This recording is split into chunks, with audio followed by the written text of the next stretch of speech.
Welcome to Motivational Humanity. You are not alone. After 45, something begins to shift. We start realizing that peace is more valuable than approval, that being liked isn't the same as being loved, and that saying no is actually saying yes to ourselves. Today, I want to talk about the quiet revolution of boundaries, the kind that doesn't burn bridges but builds freedom. I remember talking with a woman named Sarah, 49 years old, recently divorced, exhausted from being everything to everyone. She said to me, "Brene, I don't even know who I am anymore. I wake up every day already guilty. Guilty if I rest, guilty if I work, guilty if I say no." And then she told me something that broke my heart. I realized my life was built around other people's comfort, not my own truth. We sat there in silence. She wasn't crying because someone had betrayed her. She was crying because she had betrayed herself, one yes at a time. That's when I told her, the moment you begin saying no from love, not anger, your whole life starts to realign. How many times have you said yes when your body screamed no? How many times have you smiled to keep the peace while your spirit was quietly aching? If you're nodding right now, this message is for you. Because boundaries aren't walls. They're doors. Doors that decide who and what gets to enter your life. When you finally start saying no, something inside you shifts. You stop living like a guest in your own life. You stop apologizing for needing space, silence, and time. You stop carrying everyone else's emotions like it's your full-time job. You begin to understand that boundaries aren't about pushing people away. They're about holding yourself close. For so many of us, especially women in our 40s, 50s, and beyond, we've been conditioned to believe that love is proven through sacrifice. That being a good woman means saying yes, even when it hurts. That if we just give a little more, try a little harder, stay a little longer, maybe, finally, will be enough. But here's the truth. Every time you abandon yourself to please someone else, a small piece of you quietly disappears. And after years of doing that, you wake up one day, tired, resentful, and wondering where you went. Boundaries are how we start finding our way back. When you say no, you're not rejecting anyone, you're respecting yourself. You're saying, my energy matters, my needs matter, my heart matters. It's not rebellion, it's responsibility. The responsibility to protect your peace, your joy, your rest, your wholeness. The first time you do it, it might feel unnatural. You'll feel a lump in your throat, a wave of guilt, and maybe even a little fear. You'll wonder if people will walk away, if they'll think you've changed. And the truth is, you have. Because boundaries change the story you tell yourself. They shift the narrative from, I have to make everyone happy, to, I deserve to be honest about what I can give. And that's the beginning of emotional freedom. Boundaries are not walls. Walls keep everyone out. Boundaries simply remind you, and others, where you end and where someone else begins. They create space for love to breathe, for respect to grow, for authenticity to live. When you start honoring your no, you begin attracting people who honor your yes. You start building relationships not based on obligation but on mutual respect. You stop performing, stop pleasing, and start being. Saying no is not a rejection, it's an act of love. It's how you tell yourself, I'm worthy of rest. I'm worthy of honesty. I'm worthy of being seen. Not for what I give, but for who I am. Here's something most people won't tell you the moment you start saying no. Guilt will show up like an unwelcome guest. It's subtle at first. A little tug in your chest, a whisper of doubt. And then, if you let it, it can take over your whole mind. You might think, am I being selfish? Did I hurt someone? Maybe I should have said yes.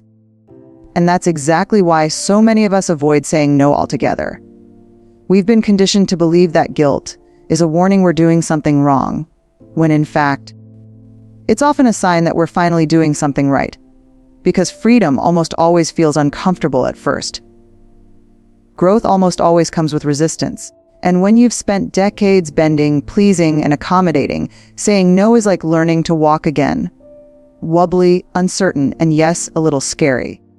You might even feel like you're letting people down. Your friends, your family, your colleagues. You might worry that they'll see your no as rejection or think you've changed. And yes, some will be disappointed. Some will be upset. But here's the truth. Their discomfort is not your responsibility. Your responsibility is to yourself. When you honor your own limits, when you protect your energy, you're teaching the people around you how to treat you. And that's not selfish, that's brave. That's how you begin reclaiming a life that belongs to you, instead of one borrowed from the expectations of others. Guilt, in this sense, is like the echo of your old conditioning. It's the voice of the little girl who was taught to shrink, to please, to disappear so everyone else could shine. Saying no is the first step toward reparenting that little girl. It's saying you are allowed to take up space. You are allowed to protect your heart. You are allowed to live without apology. And the beautiful paradox is this: the more you practice saying no, the lighter you feel. The guilt may visit at first, but over time it fades, replaced by clarity, confidence, and a deep, quiet joy. You start to notice that your yeses become intentional, your relationships become healthier, and your life begins to feel yours again. One of the biggest fears we carry when it comes to saying no is the fear of losing connection. We worry that if we set limits, if we honor our needs, the people we love, the people we care about, will walk away. That somehow honesty will break the fragile bonds we've built. But here's the truth that most of us only learn with time: boundaries don't push people away. They reveal who truly belongs. They separate the relationships that are based on love and respect from those that are based on expectation and obligation. When you begin to honor your no, you're not building walls. You're creating clarity.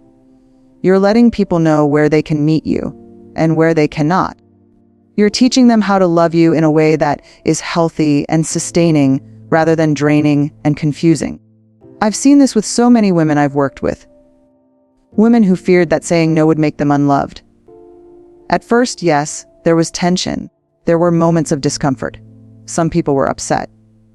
But over time, the relationships that survived thrived. They deepened. They became more authentic. Because boundaries filter out the noise. They remove the superficial and reveal the genuine. They allow the right people, those who respect you, honor you, and value your presence, to step closer while the rest naturally drift away. And here's the beauty: the people who leave aren't leaving because you were wrong. They're leaving because they weren't willing to meet you as your full, authentic self. And that's okay. You're not meant to carry the weight of their discomfort. You're meant to honor your truth, even if it shakes the world around you. Boundaries strengthen connection, even if it doesn't feel that way at first. They show others that you are serious about your needs, about your peace, about your life. And in doing so, they invite others to do the same. To be honest, to be present, to show up as they truly are.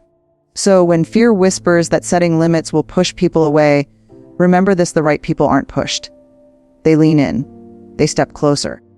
They respect your no because it's spoken from love, not anger, and because it is a reflection of your self-respect, not your selfishness. There's a remarkable clarity that comes with age, especially after 45. Life has a way of stripping away the illusions, the expectations, the noise that once felt important, but now seems meaningless.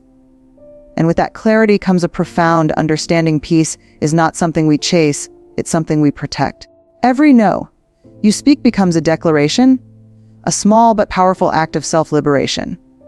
No, I won't overextend myself to make someone else comfortable. No, I won't ignore my intuition to avoid confrontation. No, I won't carry burdens that aren't mine to carry. Each no is a statement that your life belongs to you, and you are finally choosing to live it with intention and courage. This is the gift of boundaries after 45D. They give you a map to freedom. They help you navigate relationships, work, family obligations, and your own desires with clarity. They show you where your energy should flow and where it should stop. And when you honor them, something extraordinary happens. You stop being reactive and you start being intentional. You begin to notice how much of your energy was wasted on people, situations, and expectations that weren't aligned with your truth. And in reclaiming that energy, you find space for what really matters: your joy, your creativity, your health, and your sense of self-worth. There's also a deep kind of courage in this. It's not loud or performative. It's quiet, steady, and unwavering. It's the courage to be honest about your limits, the courage to put yourself first without apology, and the courage to risk discomfort in order to honor your peace. And here's the beautiful paradox: the more you protect yourself, the more you open yourself up to life. By saying no to what doesn't serve you, you say yes to what does. You start attracting people, opportunities, and experiences that align with your values. You start living a life that is authentically yours, rather than a life borrowed from others' expectations. Find one place in your life where you've been saying yes out of guilt, and practice saying no from love. You don't owe anyone an explanation for protecting your peace. Remember this: every time you say no to what drains you, you say yes to what heals you. And that's where your freedom begins. If this message spoke to your heart, take a deep breath and promise yourself this from now on: my peace is not negotiable. Because you, my friend, were never meant to live small just to make others comfortable. You were meant to live free.